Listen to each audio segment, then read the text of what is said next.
Over the course of the last 2 years and my entire life, one of the things that I think that I do really well is I tell stories. I usually tell what are, I think, funny stories, because I don't do vulnerable real well. I don't do a good job opening up to people and telling stories in that capacity. It's really easy for me to make people laugh. It's always seemed that way. It's not easy for me to open up and tell people a story that does anything else. I want to try to do that right now. There's always two things that I've wondered. One, why they call it delivery instead of takeout when you give birth. And two, okay, so maybe you'll laugh a little. Two, where my anger always came from. Because my anger was always there. From as early as I can remember. I've always been angry inside. Always. Not outward. I've not been angry outwardly. I always thought I was pretty nice to people. But I feel like I learned from an early age that if I could learn to depend on somebody, that they were going to leave. So I just didn't. I just learned or developed, whatever you want to call it, the ability or the skill to not become emotionally invested in people. I just didn't. It wasn't worth my time, or that's what I believed. They tell us sometimes that all we do up here is dance. Stick to what you do. Stick to your day job. My day job is I'm a father.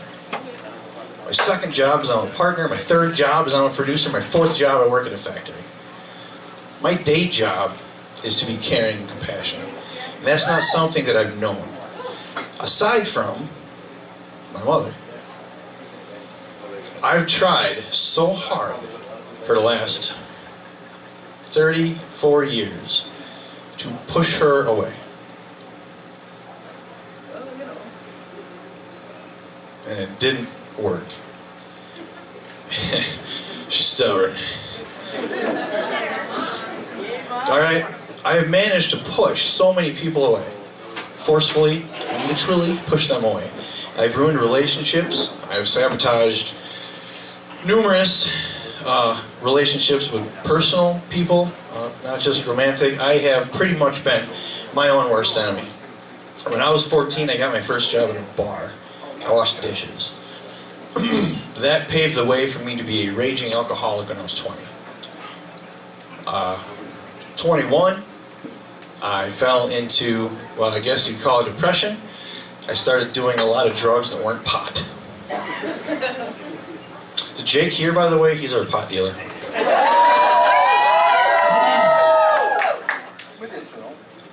Ecstasy was my favorite, but there wasn't a single drug that I wouldn't try. I did a lot of meth, sold a lot of meth. I became such a severe addict that I believed that nothing was worth living for. I have nothing to give. Another one of my good friends is here. His name's Steve Mariucci. A couple of years ago, I asked him to make me this paracord bracelet. I never told him what it was for, but I wear it every day. The reason I wear it is because it covers up my scar.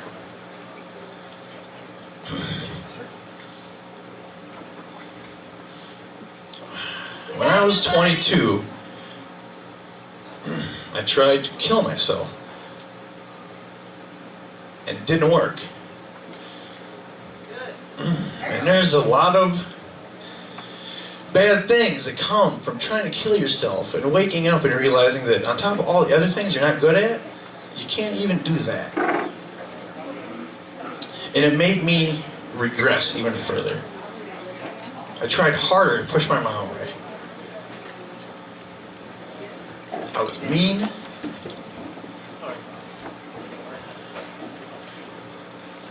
I deliberately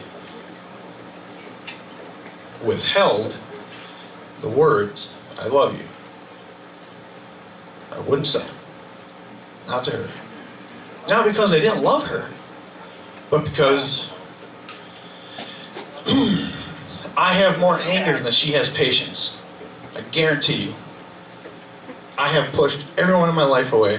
I will push you away too. It became a game for me, almost. It didn't work. It never worked. No matter what I did, no matter how hard I tried, no matter what I said, no matter how long I went without calling her, or seeing her, or how many times I went back home, never even told her I was in town. Deliberately, purposely, with the intent to hurt. If I can hurt her enough, she will leave, and my point will be proven that nobody is worth sticking around for.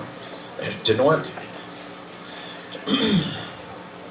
3 years ago, I started seeing Ellie Mae, and I realized that there's a lot that goes into being a mother.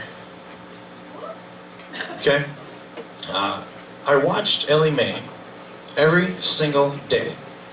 Love for the kids, care for the kids, show compassion, be there in every way, literally every way. She is a taxi service, a laundry service, she's a food service, she does everything. She's the reason the kids are alive. I am not the reason the kids are alive. That would not be good. I almost killed them the first time I took them fishing. Life jackets, apparently a thing.